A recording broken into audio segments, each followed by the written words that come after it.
Okey. Jadi macam ni, bila kita dah develop, bila pihak Fast Grow dah develop baja ni, kita ada ambil sampel-sampel baja ni, kita hantar kepada lab. Okey, dan bila keluar daripada lab report tu, kita dapat lihat tu unsur NPK yang dibaca dalam lab sample report ataupun lab analysis ni, dan nampak dia lebih kecil berbanding daripada baja-baja lain yang kita nampak di pasaran lah, baja, especially baja NPK atau baja compound, di mana dia akan inform berapa dia punya percentage NPK. Jadi bila Prof tadi cerita mengenai penggunaan zeolite sebagai satu cawan untuk capture unsur-unsur ni, adakah benda tu yang menyebabkan bila kita buat lab analysis report tu, unsur NPK lain tetapi dia punya keberkesanan dia sama ataupun lebih baik berbanding dengan baja-baja compound lah? Soalan yang ada 2-3 kena jawab. Saya pecahkan satu-satu. Okay. Pertama sekali adalah saya kena jawab, kena address macam mana pokok ambil makanan. Pokok ambil makanan melalui akar dia dalam bentuk cecair. Masa dia nak ambil makanan tu, dia terpaksa minta makanan tu, sebab makanan tu terikat di tanah. Cara dia katakan makanan yang dia minta adalah K+, potassium ion. Jadi dia terpaksa beri something untuk tukar dengan potassium, barulah tanah tu release potassium tu. Betul. Jadi proses ni nama dia cation exchange mechanism. Cation exchange mechanism. Berapa banyak benda tu boleh berlaku dalam tanah bergantung pada kesuburan tanah. Biasanya tanah di Malaysia kita, kemampuan dia adalah lebih kurang 6 MEQ per gram. 6 unit lah senang. Benda ni yang saya cerita tadi tu ialah cation exchange mechanism tadi. Berapa banyak dalam segram dia panggil cation exchange capacity, CEC.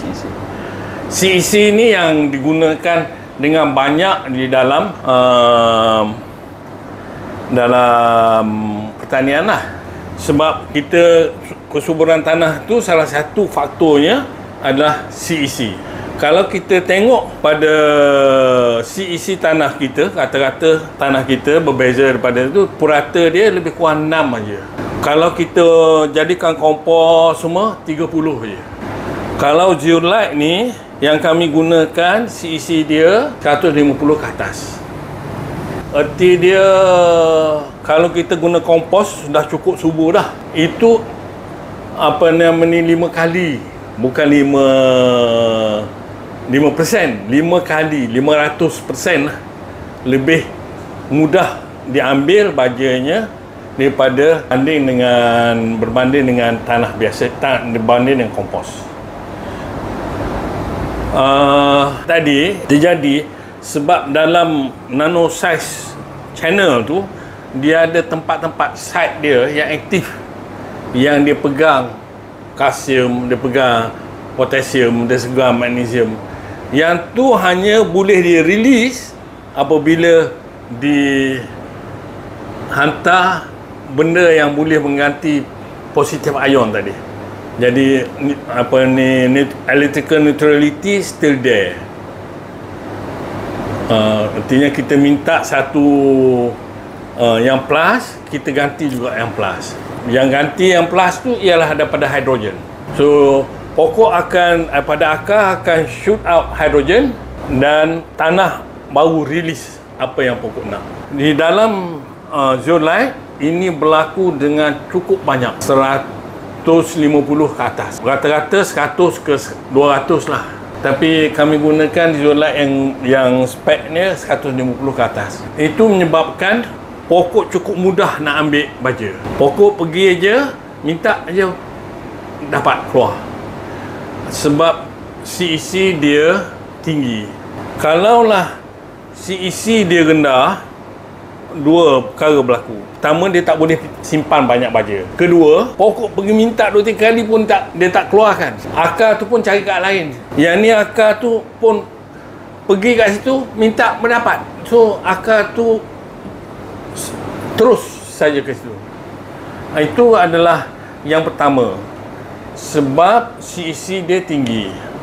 Yang kedua selain pada availability, mudahnya dapat nutrien tu, selain daripada tu, itu diukur oleh CEC. Yang kedua ialah baja nano yang saya buat tadi, yang ditanya kenapa tu rendah. Okay. Dengan NPK ni contoh. Kenapa NPK tu rendah? Soalan tu saya jawab dengan berapa sebenarnya NPK yang diperlukan oleh pokok. Sebenarnya apa yang diperlukan oleh pokok, NPK dia tak boleh terlalu tinggi. Kalau terlalu tinggi, pokok terbakar. Ambil aja urea tabur pokok dekat dengan akar, pokok akan mati sebab terlalu tinggi. Orang kata panas. Panas. Dia ada yang tabi'i, yang naturalnya dalam yang pokok boleh ambil, yang sesuai dengan pokok. Jadi saya renung dan kebanyakannya pun mengatakan begini, bahawa tanah yang subur ialah permukaan di dalam rainforest.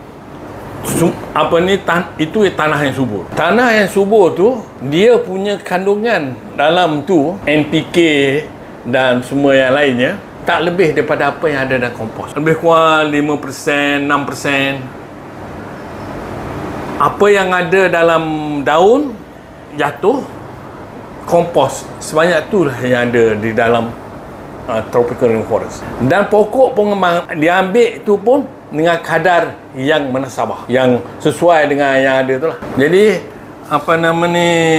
jumlah baja yang ada, yang optimum yang ada adalah yang ada di tropical rainforest, yang lebih kurang yang ada dalam kompos. Tapi problem dia kompos ni, apabila hujan, apa yang ada dalamnya larut dan dia masuk ke dalam tanah sehingga dia keluar daripada zon akar, zon di mana akar-akar tadi aktif. Dia keluar daripada tu, yang ni dipanggil leaching. Dia larut, lepas tu dia resap. Sebab dia ada dalam air, tapi air tu dah turun ke bawah. Dia punya root zone ni around 2 kaki je. Sebenarnya yang paling aktif sekali 6 inci je. Akar panjang tu bukannya untuk cari makan. Panjang ke bawah tu ialah untuk mechanical strength, untuk support. Akar tunjang dia. Akar tunjang dia.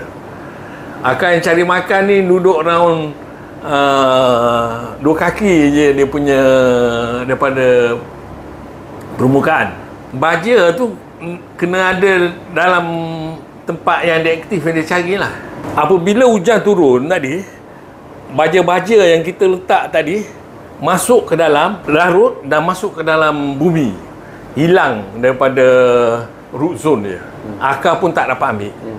Saya estimate based on eksperimen yang dibuat oleh UPM, saya rasa around 90% daripada baja kita leach away. Dan tinggal 10% je. Jadi yang sini tak berlaku apabila kita buat di dalam nano channel yang berada dalam dalam Ulite tadi.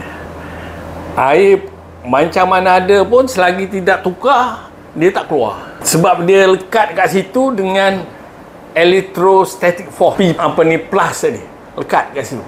Jadi dia kena ganti dengan yang plus juga baru dia release. Jadi kalau kita letak 10 lah tinggal kat situ. Kalau dah dalam baja yang buat ni tak adalah 10 yang masuk. Ada yang kat luar, yang tu leaching berlaku jugalah. Yang lekat-lekat kat luar daripada, tapi yang masuk dalam nano channel tadi semua lekat kat situ, tak akan leaching. Yang lebihnya dia sangat CEC dia tinggi. Dia murah hatilah. Pokok minta aja dia beri. Tak ada timbul isu leaching. Pembaziran tak ada. Segi pembaziran ada dua apabila ni berlaku. Leaching ni dia masuk ke dalam bumi, dia poisonkan tanah. Sebab chemical terlalu tinggi sangat, dia poisonkan tanah, habis semua makhluk-makhluk atas tu mati. Cacing tak ada, bakteria tak ada. Jadi essentially kalau guna terlalu banyak fertilizer, chemical fertilizer, kita poison our soil, kita meracuni kita meracuni. Lama-lama tanah tu jadi keras. Jadi keras dan air pun tak masuk, baja pun tak masuk. Keduanya, apabila leaching tu dia masuk dalam saluran air, dalam underground water, dia menyebabkan sungai-sungai semua tercemar. Yang kita tak nak lah benda-benda ni berlaku, pencemaran disebabkan oleh N, oleh P, oleh K. Benda ni kita tak nak. Tidak dapat manfaat daripadanya. Tanah pula jadi poison. Alam sekitar pula jadi susah. Air-air jadi cemar. Dalam baja Geonano ni, yang ni tak berlaku. Yang tu segi kenapa dia rendah. Saya sengaja rendah tu sebab saya kata yang tu adalah di pokok apa nama ni, hutan tropikal lah.